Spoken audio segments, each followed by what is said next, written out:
The morning the B-29 came back into Elmore Vance's life, he was sitting on a folding chair outside the hangar at the Palmetto Air and Space Museum, eating an egg salad sandwich he had made himself at 5 in the morning, because that was when he woke up now, and there was nothing else to do with the hours. He was 81 years old. He wore a grey work shirt, the kind sold at farm supply stores in packs of 3, and a pair of khaki trousers that had been pressed once and not again. His cap was plain brown with no insignia. The only thing on him that cost more than $20 was the hearing aid in his left ear, and even that he sometimes forgot to turn on. He had driven himself to the museum in a 2003 Ford pickup that his daughter said he was too old to drive, and that he drove anyway. The same way he had been doing things his daughter said he shouldn't for the last 40 years. He had not planned on coming to the museum that day. He came most Saturdays because Saturdays were what he had. His wife, Loretta, had passed the previous November after 53 years of marriage, and the particular quality of a Saturday morning without her, the light through the kitchen window, the silence where the radio used to be, was something he had not yet learned to sit inside for very long. The museum was 40 minutes up the highway. They had a decent cafeteria and a gift shop that sold model aircraft kits, and a collection of full-scale restored aircraft arranged in 3 hangars and on a concrete apron out back that the brochure called the static display. Elmore Vance did not read the brochure. He had been coming here, off and on, for 11 years, and he had never once read the placard on a single aircraft. He did not need to. He finished his sandwich, folded the wax paper into a square the size of a playing card, and tucked it into his shirt pocket. He stood up slowly, the way men stand when their knees have opinions, and then he heard the tour guide. The guide was a young man, maybe 26, with the kind of confident posture that comes from knowing exactly enough about something to be dangerous. His name tag said Tyler. He was leading a group of perhaps 15 people, retirees, a few families with children, one couple in matching windbreakers, across the concrete apron toward the far end of the static display, where a B-29 Superfortress sat in the flat South Carolina sun like a beached whale. "This is the Marianne," Tyler said, spreading his arms in the way of a man presenting a gift. "She's a late production B-29, completed at the Wichita plant in October of 1945. The war in the Pacific ended in August, so she never flew a combat mission, 0. She was flown to storage at Davis-Monthan in Arizona, sat in the desert for 6 years, and was eventually acquired by the museum in 1962. We've spent 40 years restoring her to what you see today. She is, to the best of our knowledge, one of the most pristine examples of an aircraft that never had to fire a shot in anger." One of the children in the group asked something. Tyler smiled. "That's a great question," he said. "The Enola Gay dropped the first atomic bomb. That was a different B-29. This one never did anything like that. This one basically sat out the war." Elmore Vance, standing 30 feet away with a folded piece of wax paper in his shirt pocket, heard every word. He did not move. He stood with his hands at his sides and his chin level, and he looked at the aircraft the way a man looks at something. He is deciding whether to correct or let go. If you have ever watched someone you served alongside be misidentified, their name wrong, their rank wrong, their sacrifice reduced to a footnote, type the word "remember" in the comments right now, because what Elmore Vance was feeling in that moment was something close to what it feels like to hear a friend's name misspelled on a headstone. He waited until Tyler had walked the group around to the nose of the aircraft and was pointing up at the plexiglass bombardier's bubble. Then Elmore Vance walked slowly and without any particular hurry to the left side of the fuselage, just aft of the nose wheel. Well, he did not look at the placard mounted on the rope stanchion.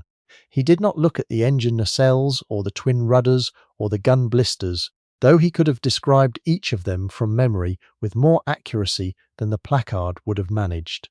He walked to a specific place on the lower fuselage, slightly behind the forward crew entry door, and he put his right hand flat against the aluminum skin. The metal was hot from the Carolina sun. He left his hand there anyway. Then, with the deliberate care of a man whose body has stopped being cooperative, but whose intentions remain entirely his own, he crouched, not all the way to one knee, because that knee was not going to allow it, and he looked at a seam in the fuselage skin, roughly 18 inches long, that ran at a slight diagonal to the rivet line. The repair was old. The aluminum had oxidized differently from the surrounding skin, the way a scar holds color differently from the skin around it even after decades. The rivets along the repair line were slightly larger than standard, the kind used when the original fastener holes had been damaged and needed to be stepped up. Elmore Vance ran his thumb along the repair seam the way a man runs his thumb along a scar he has carried so long he has forgotten to notice it. His hand was shaking. He stayed there for a long moment. A sparrow landed on the concrete 8 feet away, looked at him, and left. From the far side of the aircraft he could still hear Tyler's voice explaining the range of the B-29 to the couple in the matching windbreakers. When Elmore Vance stood up, his jaw was set in a particular way that the 3 men who had ever known him well, and 2 of them were dead, would have recognized immediately. He wiped his face once with the back of his wrist. Then he walked across the concrete apron and into the main building and asked the woman at the information desk if he could please speak with whoever was in charge of the aircraft records. She sent him to a man named Dr. Philip Okafor, the museum's director of collections, whose office was in a back corridor that smelled like archival paper and old motor oil. Okafor was 51, methodical, and had spent the better part of the last decade tracking down provenance documents for aircraft, whose paper trails had gone cold in the 1950s. He was eating a late lunch at his desk when Elmore Vance knocked on the open door. He looked up expecting a donation inquiry or a complaint about the cafeteria. What he saw was an elderly man standing in the doorway with red-rimmed eyes, and a right hand that could not seem to stop moving, opening and closing against his thigh like he was trying to get the feeling back into it. "Sir," Dr. Okafor said, "can I help you?" "I hope so." Elmore Vance's voice was quiet and even, the kind of voice that had once been used to give instructions to men in loud, dangerous places and had never quite lost the habit of being heard. "Your guide out there just told a family that the B-29 on the apron never flew a combat mission." Dr. Okafor set down his fork. "That's correct per our records, sir. The aircraft has a clean Davis-Monthan storage record indicating delivery post-war and the acquisition documentation from 1962. "I flew her," Elmore Vance said. The office was quiet for a moment. "I flew her on 9 missions out of Northwest Field on Guam, and I would like, if you're willing to spend 30 minutes with me, to tell you what hit her on the 7th one and why that repair seam behind the nose wheel well is the only reason I'm standing in your doorway today instead of at the bottom of the Philippine Sea." Dr. Okafor did not speak for several seconds. Then he stood up, which was, whether he knew it or not, the correct thing to do, and he asked Elmore Vance to please sit down. "First," he said carefully, "I'd like to pull the aircraft's records, all of them, including anything that predates our acquisition." He looked at Elmore Vance steadily. "And then I'd like to hear everything you're willing to tell me." The records took 20 minutes to retrieve. Dr. Okafor had 2 staff members pulling boxes from a climate-controlled room down the corridor while Elmore Vance sat in the visitor's chair and drank a cup of water someone had thought to bring him.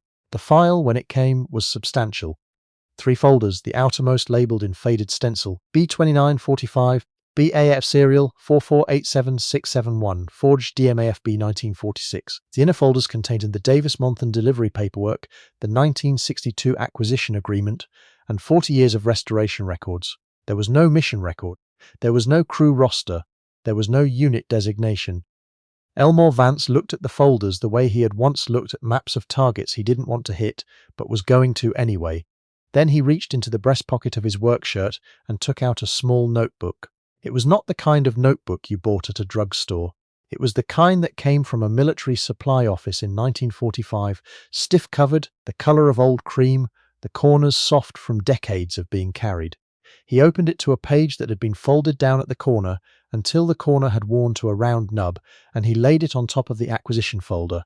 The page had a hand-drawn diagram of a B-29 fuselage, left-side view, with an X marked on the lower left fuselage aft of the nose wheel well. Beside the X, in handwriting that had been neat once and was still precise, the words, "Flak damage to 12 April 1945. Repaired Guam the 14th of April, Crew Chief SSGC Albert Purcell."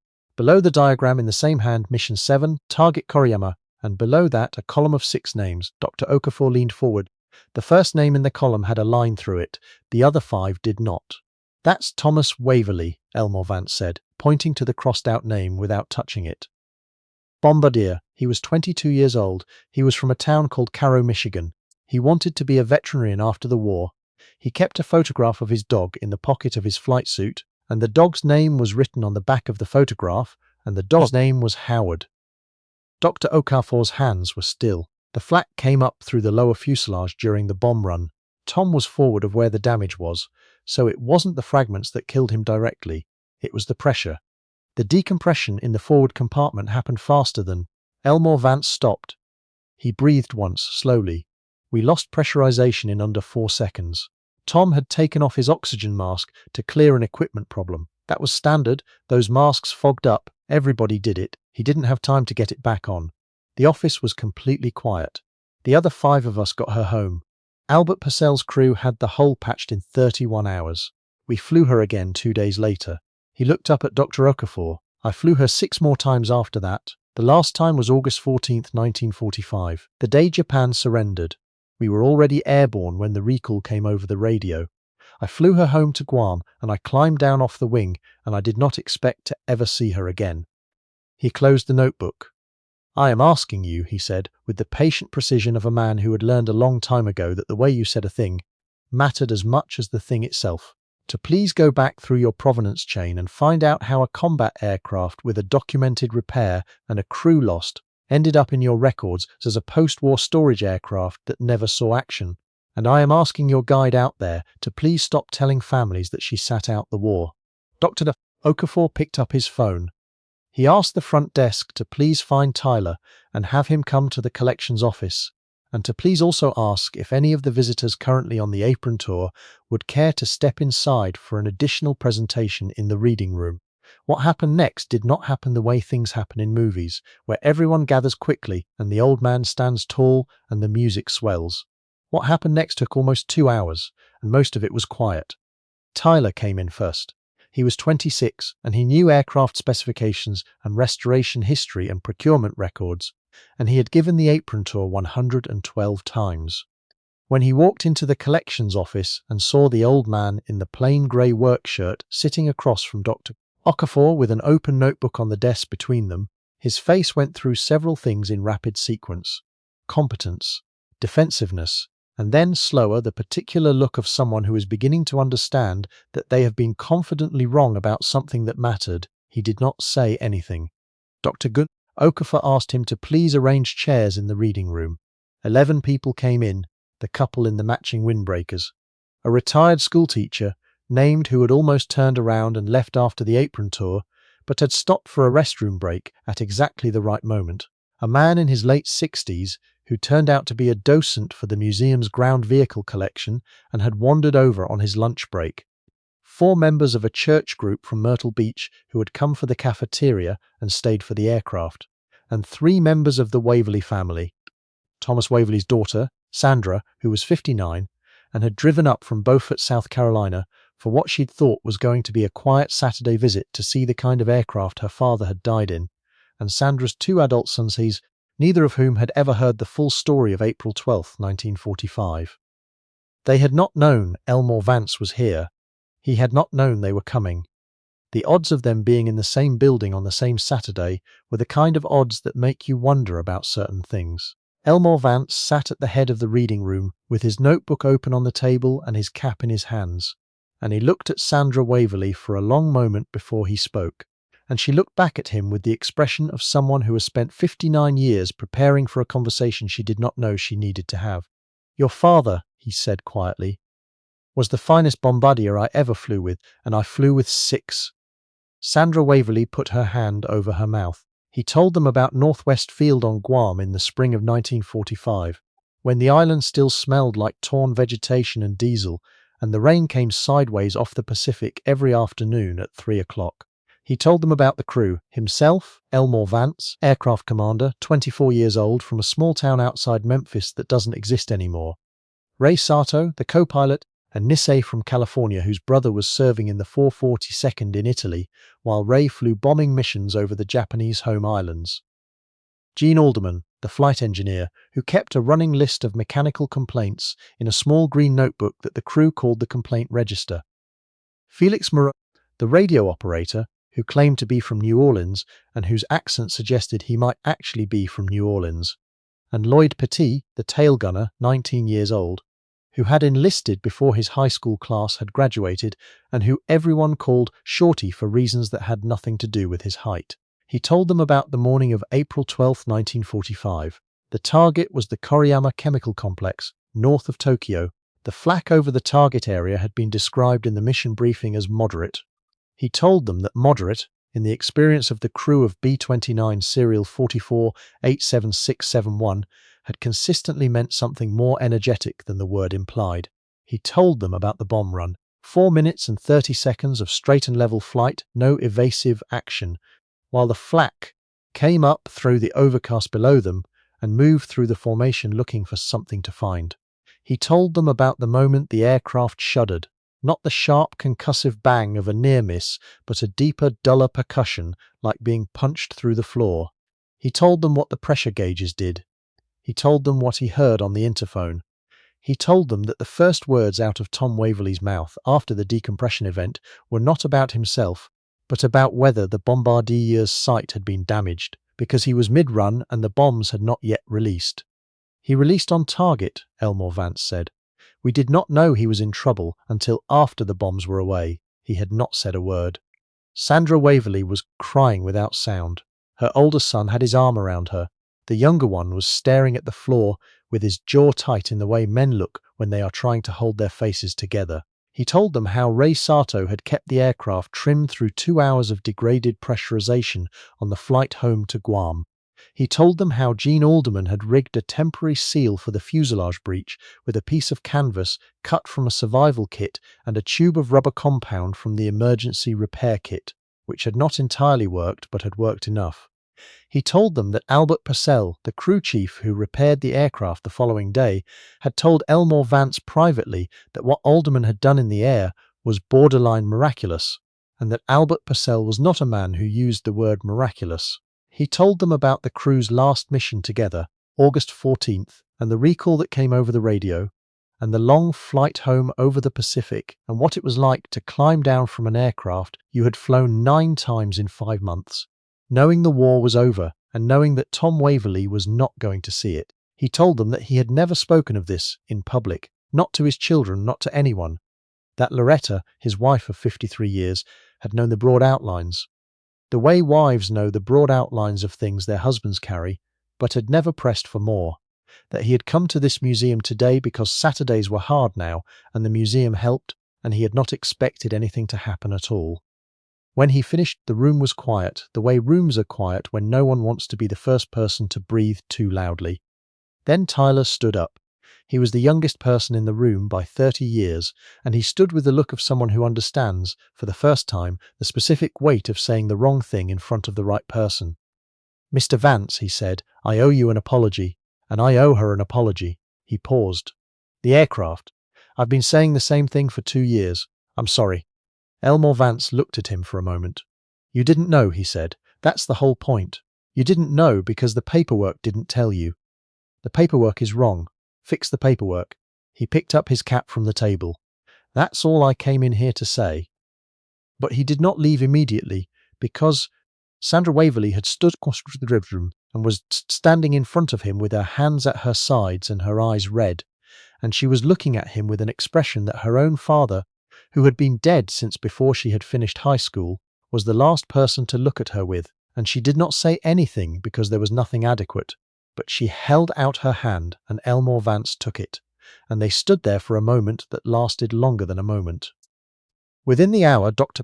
Okafor had submitted a provenance correction request to the museum's collections committee and had placed a call to a historian at the Air Force Historical Research Agency in Montgomery who specialized in B-29 unit records. The historian called back in 40 minutes. The serial number 4487671 appeared in the 498th Bombardment Group records out of Saipan under a different aircraft name and different assignment dates, which meant the museum's provenance chain had a gap somewhere in the 1946 reassignment records, possibly a data entry error when the Davis-Monthan intake forms were processed in the immediate post-war chaos. The historian said he had seen this before. He said he would pull the full mission jacket and have it to Dr. Okafor by Wednesday. By the time Elmore Vance walked back out to the concrete apron, the afternoon light had changed the way it does in October, going flat and golden and slightly melancholy, and the B-29 sat in it like something that had waited a long time to be seen clearly. He stood in front of her for a while. He did not have anything ceremonial to do. He did not salute. He had never been the saluting type, not even when he was required to be. He just stood there with his cap in his hands and looked at the repair seam on the lower fuselage, the one Albert Purcell's crew had put in on a runway at Northwest Field in 31 hours in April of 1945. And he thought about the things he always thought about when no one was watching. And then he put his cap back on and walked to the parking lot and got in his 2003 Ford pickup and drove home. Tyler drove to Dr. Okafor's office the following morning, his day off, and spent 3 hours going through the correction documents. He wrote a new interpretive text for the aircraft, 240 words, and emailed it to Dr. Okafor with a note that said he wanted to read it to every tour group personally until it was memorized, because he thought that was the right way to do it. Dr. Okafor approved the text. He added one line at the end. Sandra Waverley called the museum on Monday afternoon and asked if she could bring her sons back the following weekend when the new placard would be installed. Dr. Okafor said yes. He also asked her, quietly, if she would be willing to allow the museum to include her father's name in a small framed notation to be placed near the aircraft. She said yes, and she was crying when she said it, and then she apologized for crying, and Dr. Okafor said please don't apologize, and they were both quiet for a moment. The plaque that went up the following Saturday raid, RAD B-29 Superfortress, serial 44876771, 498th Bombardment Group, Guam, 1945. 9 combat missions. Mission 7, April 12, 1945. Flak damage over target, 1 crew member lost. Continued to drop ordnance on target before loss of pressurization was reported. Repaired and returned to service by Crew Chief SSGT Albert Purcell and his maintenance section within 36 hours. Crew, Vance, Sato, Alderman, Moreau, Petit, Waverley. The last name was not crossed out. On the Saturday after the placard went up, a man in a plain brown cap and a grey work shirt was seen sitting on a folding chair on the concrete apron with a paper cup of coffee, watching a group of school children on a field trip press their faces against the rope line to look at the aircraft's engines. One of the teachers asked the children if any of them knew what kind of airplane that was. A girl in the front row raised her hand. She said she didn't know what kind it was, but she had read the placard, and she knew that someone named Waverley had died in it, and that the people who flew it brought it home anyway. The man on the folding chair heard her. He looked down at his coffee cup for a moment, and then he looked back up.